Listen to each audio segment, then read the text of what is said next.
Hi boys and girls, I'm so excited to be back with you guys again today for another story from the Jesus Storybook Bible. Last week we talked about the forgiving prince, and we talked about how Joseph forgave his family even after they did some really mean things to him. Today we're going to find out about Joseph's children's children in a story called God to the Rescue. This is about Moses and the great escape from Egypt from Exodus 3 to 13. So Exodus is a new book for us, where all of the other stories we found in Genesis, but this story is found in Exodus 3 to 13. Well, let's jump in and find out who this character is and what's going on with this bush. Joseph and his brothers grew old and died. But their children's children stayed on in Egypt, where they became a very large family. Later on, a new king began to rule, but this Pharaoh, or king, didn't remember Joseph, and he didn't like God's people. He made them into his slaves and beat them and made them work harder and harder. God's people cried out to God to rescue them, and God heard them. He remembered his promise to Abraham. He would look after his people. He would find a way to set them free. One day, Moses was looking after sheep when something caught his eye. A bush was behaving very oddly. It was flickering with flames, but its leaves weren't burning up. He took a closer look. "Moses!" boomed a big voice. Moses leapt back. The bush was talking to him. "I have heard my people's cries," God said, "and I've seen their tears, so I have come down to rescue them. Go to Pharaoh and tell him to let my people go free." Moses was afraid, but God said, "I will be with you."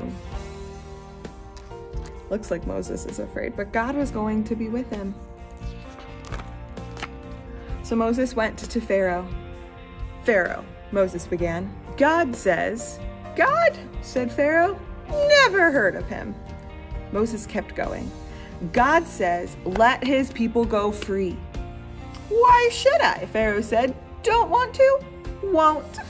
So he didn't. So God gave Pharaoh 10 warnings called plagues. First, God turned the river Nile into blood. No one could drink the water, but still Pharaoh would not let them go. So God made frogs come hopping and leaping and jumping. In your bed, frogs. In your hair, frogs.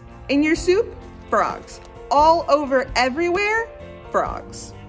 "Make them go away," Pharaoh screamed. "Then your people can go." So God took the frogs away. What do you think? Is Pharaoh gonna let the people go now?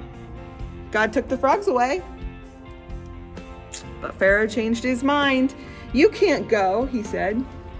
Then God sent zillions of gnats. Do you guys know what a gnat is?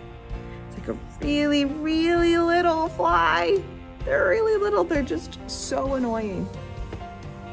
But still, Pharaoh said no. So then God sent swarms of flies. Flies buzzing in your eyes, flies. And after that, sickness and horrible boils. Those are like painful sores on your skin. And huge hailstorms and a storm of locusts, then darkness when it should have been day, until it seemed that the whole world, creation, and everything was coming undone, falling back into darkness and emptiness and nothingness. These 10 warnings were getting more serious.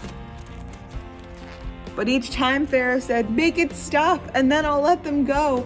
And each time God made it stop, Pharaoh changed his mind and said, "Actually, no, you can't go."